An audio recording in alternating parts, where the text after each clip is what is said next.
Welcome back, everybody, to Dr. Sellers Educate. We're happy that you're back, and we're thrilled to continue on this journey with you, focusing on the top 3 areas related to success on the CNE exam. We know there are 8 competencies that you're going to make sure you close those gaps in. However, there are 3 top areas that are very common that many nurse educators struggle when they sit for the exam. So those are the ones that we want to cover during this snapshot. If you have not subscribed already to this channel, you want to make sure you do that right away so you can be alerted every single time there's a new episode. So now let's go ahead and jump into our content. As we are talking about these 3 competencies, we also want to remind you that you want to make sure that you have the resources you need to be successful. That is going to include Dr. Caputi's review book, 2nd edition, as well as Billings and Halstead, Teaching and Nursing 6th edition, and of course, we want you to have the CNE candidate handbook. Okay, so those are the primary resources you need to get started on your journey. We often get questions about whether or not you need additional resources, and our recommendation is that you focus on those 3 to start. First, competencies 1 and 2, focusing on facilitation, learning, and learner development. You want to go ahead and flip to the candidate handbook where it shows you the detailed test blueprint of all of the sub-competency areas you want to focus on. Next is going to include those evaluation strategies in competency 3 and competency 4 curriculum. Bloom's taxonomy. This is a term that many of us are familiar with, but did you know there are actually 3 learning domains? There are. They include cognitive, psychomotor, and affective. We often talk a lot about cognitive domain because it is a very important domain as we think about the competencies that nursing students need to build on as they scaffold their learning throughout the nursing curriculum. The Bloom's taxonomy level looks at each of the levels of understanding, comprehension, and knowledge that students will develop over time. We start with our students at the lowest level, remembering the definition is to recall facts and basic concepts, and we quickly scale up this taxonomy to ensure students are able to develop solid clinical judgment skills and ultimately complete a summative evaluation, which is the NCLEX. It is the ultimate summative evaluation. So we want our students to be successful on the NCLEX exam. Our 7-week study plan is going to get you there.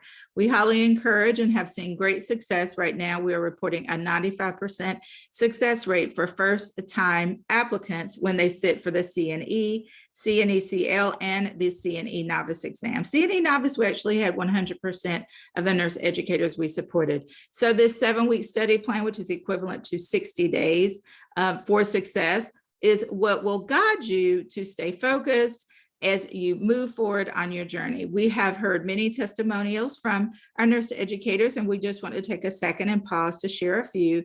So we heard from one certified nurse educator, thank you, thank you, thank you. I learned so much, not only about content, but about how to apply content largely through your role modeling. I will recommend your course to everyone. I already have to the director of our education track. Hope you have an awesome weekend. Here we heard from Robin Spencer. She has given us permission to share her name, and she took the CNE review course with us.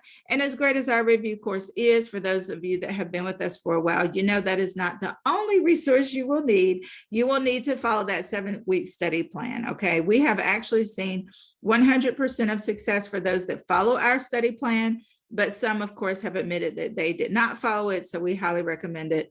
And so you can see the other success stories that we've heard, but want to point out one that's really important, which is this one from a certified nurse educator on March 18th. She says, I passed the CNE exam. I never would have attempted this again if it had not been for you and your program. Thank you for everything. This one really touched us because this is part of our mission to support every nurse educator to achieve success on the CNE exam. Okay, so no matter where you are on your journey, just know that we are here to support you and that you can be successful. This is a no judgment zone, so it doesn't matter if you've attempted once or twice or if it's your 3rd time or even 4th time, right? We are here to support you on your journey until you achieve success. When we look at these 3 competencies that are frequent gaps for many, what we have learned about them is that For these nurse educators, they are often challenged with carving out enough time to focus on these 3 competencies.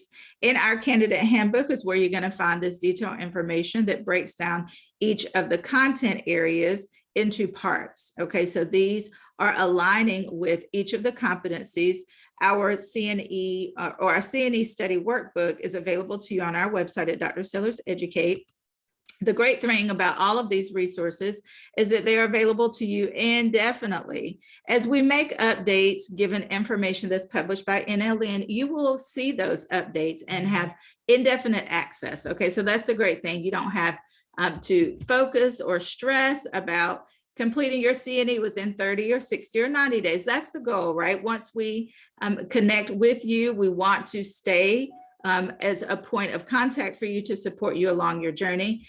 And our goal is that you will not put this off any longer than you have to, but we want to make sure, of course, that you close gap areas. So the references, as we look at competency 1 and 2, we know critical thinking, clinical reasoning, learning theory, learning styles, learning domains, those teaching strategies. How do I teach? How do I validate that learning has happened? That is in competency 3 as we look at those evaluation strategies. So this is just a snapshot of information and how we support you on your journey.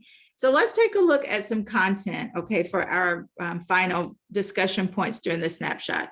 So we have here listed some of the common learning styles that you can expect to be evaluated on when you sit for the CNE, looking at Cobb, Vark, and Knowles. We know that students learn differently. We know that we have to create innovative teaching strategies that engage in active learning with our students as an adult learner. We want to ensure that we are using those evidence-based practices to support that learning actually happens with our students. So let's take a look at the VARC acronym. Okay, this is just one example of the learning styles that you want to make sure you close your gaps on.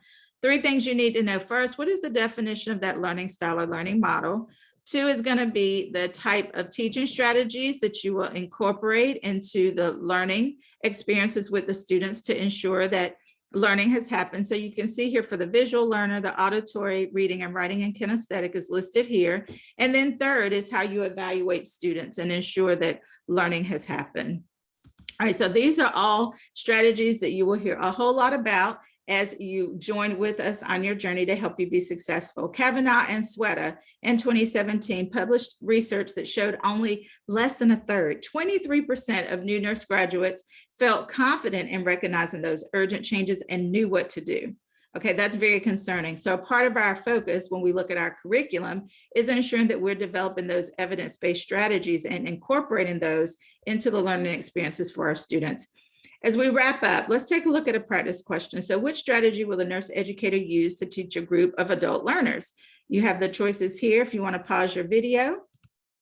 And if you chose A, develop learning experiences that build on previous experiences and learning, you are correct. This is going to engage our adult learners to connect with the content to ensure that learning has happened and to engage them in active learning. Okay, we want to decrease the number of passive learning experiences we have with our students. We want to get them involved in our discussions. We want to engage them in some hands-on experiences so that we can validate their learning and give them feedback to help them close those knowledge gaps to ensure that they're going to practice safely once they graduate. All right, this is our time, and I appreciate you joining us. Until next time, you can reach us at drsellerseducate.com or email us at info@drsellerseducate.com. Happy learning, everybody. We'll see you in the next episode.